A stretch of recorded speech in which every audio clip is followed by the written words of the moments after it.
Hello दोस्तों, नमस्कार। मैं Subhash Kumar as a topper study centre में आप सभी को स्वागत करता हूं। दोस्तों, आज की इस वीडियो में हमने सूत्र जैसे कि गणित की फार्मूला जो भी है वो 25 दिन की यानी 25 दिनों की एक सीरीज लेकर के आ रहे हैं, जिसमें ए टू जेड जो भी फार्मूला है वो सारे कुछ बताएंगे उदाहरण सहित, यानी एग्जाम्पल सहित बताएंगे जो कौन सी फार्मूला कहाँ पर किस तरह से यूज करना है और कौन सी फार्मूला हमारे लिए किस प्रकार उपयोगी हो सकता है।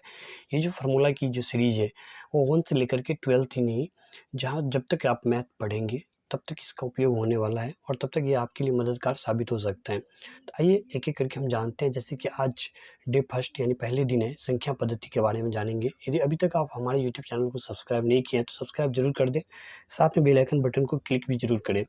चलिए तो आइए स्टार्ट करते हैं सबसे पहले संख्या पद्धति के बारे में, जिसको अंग्रेजी में बोलते हैं हम नंबर सिस्टम्स। दोस्तों, सबसे पहले जानेंगे हम संख्या पद्धति क्या होती है, यानी नंबर सिस्टम का मतलब क्या होता है। एक ऐसी पद्धति जिसमें विभिन्न प्रकार की संख्याओं एवं उनके मध्य संबंधों और नियमों को क्रमबद्ध अध्ययन किया जाता है, जिसे हम संख्या पद्धति कहलाती है। जैसे कि पहला है प्राकृतिक संख्या, जिसको हम नेचुरल नंबर बोलते हैं, तथा वही संख्या जो गणना करने पर प्रयुक्त की जाती है उसे प्राकृतिक संख्या कहलाती है। जैसे कि n बराबर 1 2 3 4। प्राकृतिक संख्याओं को n से इंडिकेट करते हैं और इसका होता है जैसे 1 2 3। पूर्ण संख्या क्या होता है, तो जीरो के साथ सभी प्राकृतिक संख्याओं को हम पूर्ण संख्या बोलते हैं। इसका परिभाषा यहाँ पर दिया है, जिसको आपको कॉपी में अच्छे से नोट कर लेनी है और इसको प्रैक्टिस करनी है। जैसे कि पूर्ण संख्या को होल नंबर बोलते हैं, इसका शॉर्ट फॉर्म हो गया W, और इस जीरो से स्टार्ट होते हैं। जीरो के साथ जो भी प्राकृतिक संख्या को जो मेड करते हैं तो पूर्ण संख्या कहलाती है। तीसरा है पूर्णांक, जिसको बोलते हैं अंग्रेजी में इंटीजर, यानी सभी पूर्णांक पूर्ण संख्या तथा ऋणात्मक संख्या पूर्णांक की कहलाती है। इसको हम आई से इंडिकेट करते हैं, जैसे कि -3 -2 -1 0 1 2 3। इसके बाद होता है धन पूर्णांक, जिसको हम पॉजिटिव इंटीजर करते हैं। सभी प्राकृतिक संख्या धन पूर्णांक कहलाती है, यानी इसको I प्लस 1 2 3 4 ऐसे ही। इसके बाद आइए हम जानते हैं आगे ऋण पूर्णांक। अब ऋण पूर्णांक क्या है, तो ऋण पूर्णांक सबसे पहले निगेटिव इंटीजर होता है। कहते हैं सभी ऋणात्मक संख्याएं ऋण पूर्णांक कहलाती है, जैसे कि 0 1 2 3। परिमित संख्या क्या होता है, जिसको अंग्रेजी में बोलते हैं रेशनल नंबर।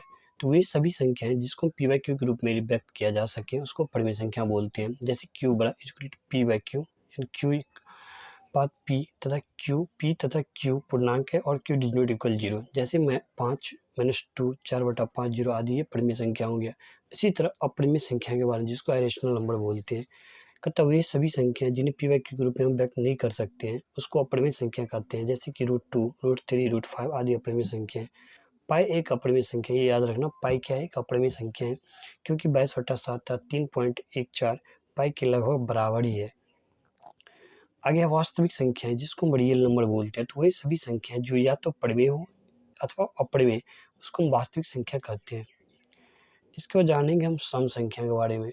दोस्तों, सम संख्या क्या होता है, इसको अंग्रेजी में बोलते हैं इवन नंबर।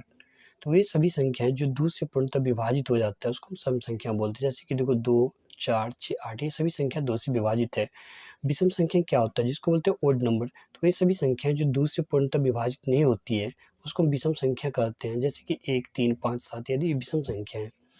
अगला है अभाज्य संख्या, जिसको अंग्रेजी में बोलते हैं हम को प्राइम, यानी प्राइम नंबर। कहते हुए सभी संख्याएं जो एक व स्वयं के अतिरिक्त किसी अन्य संख्या से पूर्णतः विभाजित न हो उसको हम अभाज्य संख्या बोलते हैं। जैसे कि 2 3 5 7 11, ये सब क्या है, अभाज्य संख्या है। इसी तरह है को अभाज्य, यानी को कंपोजिट नंबर, जिसको हम बोलते हैं भाज्य संख्या। तो ये सभी संख्याएं जो एक व स्वयं के अतिरिक्त कम से कम एक अन्य संख्या से पूर्णतः विभाजित हो उसको हम भाज्य संख्या बोलते हैं। जैसे कि 8 हो गया, 9 हो गया, 15 11, ये भाज्य संख्या है। आगे जैसे कि उदाहरण के तौर पे यदि हम समझे, तो उदाहरण के तौर पे लेते हैं तो एक संख्या में 2 अंक है। कहता है इसमें एक उदाहरण के तौर पे समझते हैं। एक संख्या में 2 अंक है, यदि इस संख्या में 18 जोड़ दो तो अंक पलट जाते हैं, तो संख्या क्या होगा। सबसे पहले समझिए, एक संख्या में 2 अंक है, यदि इस संख्या में 18 जोड़ दिए तो अंक पलट जाते हैं, तब संख्या क्या होगी। तो माना कि इकाई अंक x, दाएं अंक y, तो संख्या क्या होगा 10y प्लस x। तो प्रश्नानुसार इसमें कह रहा है 2 यदि संख्या को जोड़ देने x जोड़ y इक्वल क्या होगा 12, तो 10y प्लस x, जब इसमें 18 जोड़ते हैं संख्या के अंक पलट जाते हैं, तो यानी ये हो जाएगा 10x, यानी 10। इसको जब यहाँ पे सॉल्यूशन करेंगे तो 9x - 9y इक्वल 18, तो x - y इक्वल -2, 9 कॉमन ले लिए तो बाय पहला और दूसरा से तो x बराबर 7 और y बराबर 5 निकलता है। तब संख्या जो होगा 10y प्लस एक्स वाई का जब इसमें मान रखेंगे तो ये निकलता है 57। इसी तरह दूसरा उदाहरण को देख के समझते हैं। कह रहे संख्या इतना में 3 के स्थानीय मान तथा अंकित मान में क्या अंतर होगा। तो यानी 3 का स्थानीय मान 3000 यहाँ से, और 3 का अंकित मान कितना होगा 3। इन दोनों का अंतर, इनमें से इसको घटा देंगे। तीसरा है उदाहरण के तौर पे समझते हैं, यदि किसी राशि की इकाई 12 रुपये है तो उस राशि का 1/4 क्या होगा। तो माना कि राशि x है, प्रश्नानुसार 1/3 कर है, यानी 1/3 x इंटू 1/3 इक्वल 12 रुपये हो जाते हैं। यानी x बराबर कितना निकलेगा 36। इसी प्रकार x गुने 1/4 इक्वल 9। अब इसी प्रकार यदि उदाहरण के तौर पर अगला समझते हैं, यदि कोई संख्या 31 से उतनी बड़ी है जितनी वो 75 से छोटी है तो संख्या क्या हो। तो मान लियो संख्या x है, 31 से उतनी छोटी है जितनी 75 से बड़ी है, तो x घटे 31, 75 घटे x, यानी 2x बराबर 106, x बराबर 53। इसका अगला उदाहरण समझते हैं। उदाहरण 5 करें, दो अंकों की एक संख्या को अंक पलटने से प्राप्त संख्या का अंतर 27 है, तो संख्या के अंकों का अंतर क्या होगा। तो माना कि दाहिने अंक x तथा इकाई अंक y है, तो प्रश्नानुसार 10x प्लस y और मैंने 10y प्लस x, यानी अंकों को पलटने दोनों का अंतर 27 दिया है, तो हो जाएगा 9x माइनस 9y बराबर 27, x माइनस y बराबर 3। इसी तरह अगला उदाहरण है 6। यदि किसी संख्या को 32 से भाग देने पर 29 शेष बचता है तो इसी संख्या को 8 से भाग देने पर शेषफल क्या होगा। यानी 32 से भाग देने पर शेषफल 29 बचता है, यानी 24 प्लस 5, 3 प्लस गुने 8 प्लस 5, यानी 8 से भाग देने पर शेषफल 5 बचता है।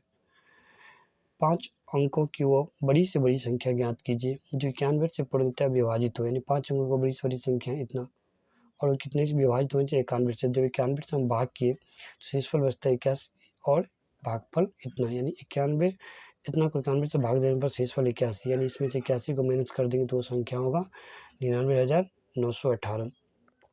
इसी तरह अगला उदाहरण है उदाहरण 8 में, करें यदि 3167 को इतना में जोड़ा जाए और प्राप्त योग को 145 से विभाजित किया जाए तो इसका सन्निकट मान परिणाम क्या होगा। यानी इसको जब जोड़ेंगे तो इतना आता है, इसका सन्निकट मान यानी 145 से विभाजित किए जाने पर ये 50.06 आता है, इसका आंसर हो जाएगा सन्निकट मान 50। निकटतम उदाहरण 9 में, यदि a गुने b बराबर इतना गुने इतना का मान क्या होगा। तो यानी इतना गुने इतना यदि हम किए तो 2 गुने 3 गुने 5 माइनस 3 गुने 5, यानी जब इसको किए हैं तो 6 प्लस 15 माइनस 15, यानी इतना 6 जोड़ 4 यानी 10, इसका आंसर होगा।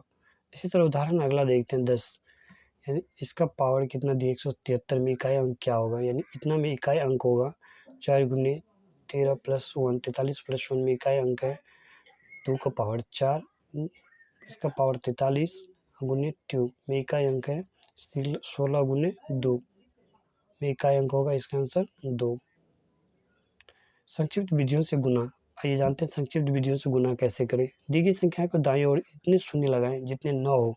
इस प्रकार प्राप्त संख्या में दी गई संख्या घटाने पर अवशिष्ट गुणनफल प्राप्त हो। जैसे कि निम्नलिखित संख्या गुणनफल 6587 को जब 99 से गुना करेंगे तो संक्षिप्त विधि है 6587, तो बाईं ओर जितनी संख्या उतना इसमें जीरो लगा देंगे। यानी यहाँ पे 2 9 है तो 2 जीरो दे दिए, और यहाँ जो बचा उसको इसमें से माइनस कर दो, बस इसका आंसर ये आ जाएगा।